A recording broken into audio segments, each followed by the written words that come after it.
Oke ya, sekarang kita berbicara tentang hipnotis hiburan atau gendam hiburan yang sering ditayangkan di TV atau pertunjukan-pertunjukan internasional. Silakan Pak terjemahkan Pak. الآن سوف أقوم بعرض تنويم المسرح. المسرح تنويم Oke. المسرح. Ada 3 hal yang harus dipahami ya untuk sebelum melakukan hipnotis hiburan ya. Ada 3 hal. Yang pertama adalah kepandaian kita untuk menyeleksi suyet. 3 نقاط لازم واحد يهتم فيه كيف تختار الهدف السهل. Yang kedua adalah kreativitas permainan. Jadi kita harus kreatif memberikan permainan apa yang kira-kira menghibur, kira-kira lucu, yang tidak melanggar kode etik seperti itu. أهم شيء تختار الموضوع المعين اللي فيها تسلية للناس، يعني ما يتعرض لسوء الأدب مع الآخرين. Dan yang ketiga adalah kemasan acara, kreativitas permainan. والثالث هو كيف يعني تعمل زي الغلاف بحيث الجمهور يفتخر بهذا العروض. Ya. Jadi untuk hipnotis permainan baik yang ditunjukkan di TV ya, pertunjukan internasional ya, itu objeknya kita pilih dulu Pak. Objeknya kita pilih. Nah, yang menjadi objek atau suyet daripada pertunjukan ini adalah orang-orang yang memang gampang sekali untuk hipnotis atau gendam. يقول تختار الأشخاص السهل علشان تنجح العرض. Dan itu berarti ya tidak semua orang itu bisa untuk hipnotis hiburan. Tidak semua orang itu bisa untuk hipnotis hiburan. Jadi ada beberapa orang yang bisa ya. Itu sekitar minimal 10% di antara mereka itu sangat gampang untuk dijadikan hipnotis hiburan. مو كل الأشخاص تستطيع أن تعمل له عرض تنوين ليس بحد مؤهل يعني شخص معين، لأنه الأشخاص المعينين يعني تقريبا 10% من الجمهور. Ya. Nah, terus bagaimana kita bisa tahu mana yang gampang, mana yang sulit kan gitu ya? Nah, caranya dengan melakukan 2 tadi, yaitu bisa dengan uji sugesti massal atau bisa dengan uji sugesti perorangan. وكيف نعرف الأشخاص السهل؟ في طريقتين، الاختبار الإيحاء فردي واختبار على الجمهور على المجموعة. Nah, bagaimana uji sugesti massal itu dilakukan? Ya, jadi orang banyak dikumpulkan ya, atau misalkan kita sedang berada dalam pertunjukan live misalkan ya, itu kan banyak orang. Nah, yang pertama dilakukan adalah kita melakukan uji sugesti massal. Misalkan contoh begini ya. Oke, semuanya coba tangannya begini semuanya gitu ya. Maka mereka itu tangannya begini semua kan. Padahal itu sedang melakukan uji sugesti massal dan kita sedang memilih sebenarnya. Ya, oke. فمثلا اختيار تجربة إيحاء الجمهور تطلب من الجماهير يمد يده. هذا تعتبر يعني إيحاء على الجميع. Ya. Nah, kemudian mereka akan begini semua. Nah, kemudian kita perintahkan kepada mereka seperti melakukan tadi ya. Oke, matanya dipejamkan. Sekarang bayangkan di tangan kiri Anda ada batu yang besar dan berat. Nah, dengan perintah yang sederhana, mereka yang gampang itu langsung turun. Seperti itu. Dan ini yang dipilih. فعندما تختبر الجمهور تأمر بأن يمد كل واحد يده، ثم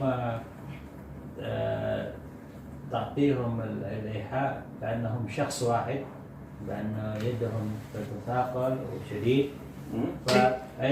فعندما أي واحد منهم له تأثير فهو هذا الشخص السهل المؤهل. Ya. Di antara mereka itu ada yang langsung cepat tek, itu yang diambil. Ada yang diam saja, nggak usah diambil. Ada yang turunnya dikit, nggak usah diambil. Jadi yang dipilih itu adalah mereka yang sangat gampang. yang terjadi. يعني يظهر بعدين من الجماهير في بعضهم ما زال يده ممدد، بعضهم تنزل إلى حاجة بسيطة، بعضهم يعني مرة يعني قابل الإيحاء مباشر، يعني هذا الذي تختاره. Ya, betul. Iya. Nah, kemudian bisa kalau tadi sugesti massal ya, uji sugesti massal. Live ya, live. Misalkan Mr. Karim diundang dalam acara ulang tahun atau diundang dalam satu perkumpulan yang ingin melakukan pertunjukan hipnotis, maka yang pertama dilakukan adalah melakukan uji sugesti massal. Ya, untuk memilih mana yang bisa untuk dijadikan hipnotis hiburan, mana yang tidak. Tetapi di antara mereka mesti ada yang kena. Iya. Ya, seperti itu ya. Oke. Nah, bisa juga mencari suyetnya itu dengan uji sugesti perorangan, Pak. Bisa dengan uji sugesti perorangan. Artinya misalkan kita bersama teman melakukan terapi, misalnya ya, ke teman sedang melakukan terapi. Nah, tetapi dalam sesi terapi itu kita melihat bahwa dia itu termasuk tipe yang gampang, misalkan gitu ya. Nah, langsung turun, tak. Nah, pada saat itu manfaatkan untuk melakukan atraksi hiburan seperti itu. Jadi kalau misalkan dia termasuk sulit ya, jangan dikasih sugesti hiburan, hanya untuk penyembuhan saja seperti itu. فيقول لكي تختار الهدف السهل ممكن تقوم بتجربة إيحاء فردي، وهذا إيحاء فردي يعني من خبرتك مع الأشخاص أو مع الأصدقاء، فهؤلاء تعرف أي واحد فيهم السهل تعطيهم الإيحاء، فهذا الشخص مناسب للعروض. Ya. عرفت؟ Nah, ya. Jadi misalkan Mr. Karim ketemu dengan teman, pengen berhenti merokok. Iya. Oke, lakukan terapi. Nah, sebelum terapi kan uji sugesti tuh. Iya. Ternyata gampang. Maka di samping terapi sugesti berhenti merokok, mulai sekarang berhenti merokok, rokok sampai dan seterusnya. Sebelum dibangunkan dikasih sugesti hiburan. Oke, ketika bangun nanti entah mengapa namanya lupa dan pengen tertawa karena lucu sekali, misalkan gitu. Sekarang bangun, nah seperti itu ya, dan lihat reaksinya, dan lihat hasil sugestinya, dan mesti terjadi seperti itu. فمثلا عندما تقوم بعلاج الأشخاص على أساس أنه يمتنع عن التدخين، ممكن في نفس الوقت تقوم بعرض تدويم المسرح. في بيبقى خشبة كده بيقفوا عليه تخشيب. Iya. Ada kata Pak Karim, ada yang tangannya itu seperti kayu, bisa orang itu berdiri. Iya, bisa. Intinya kalau dia mengikuti uji sugesti kita dan gampang, itu dijadikan untuk objek hiburan. Tetapi kalau misalkan nggak mengikuti sugesti, itu hanya untuk penyembuhan saja. Jangan dikasih sugesti hiburan, itu nggak kena. Seperti itu. Ya. Jadi misalkan terapi berhenti merokok, tetapi dia sangat gampang sekali, maka dikasih sugesti hiburan. Tetapi kalau ketika memberikan terapi berhenti merokok atau terapi apapun, ternyata diuji sugesti sulit, atau turunnya pelan, atau nggak turun, sugesti penyembuhan tetap bisa dilakukan, tetapi tidak bisa untuk hiburan. Jangan dikasih sugesti hiburan. Ya. يعني كله يعتمد على الأشخاص، إذا كان سهل إنه يتقبل الإيحاء فهو الشخص السهل للعروض. Oke ya. Jadi saya ulangi lagi ya, bahwa yang pertama harus kita pahami adalah kita memilih suyet atau objek yang paling gampang. Caranya ada dua cara. Yang pertama dengan uji sugesti massal, yang kedua dengan uji sugesti perorangan. Nah, kemudian setelah kita tahu mana yang gampang, lalu kita coba. Langkah yang kedua, mencoba dengan kreativitas permainan. Kena tidak?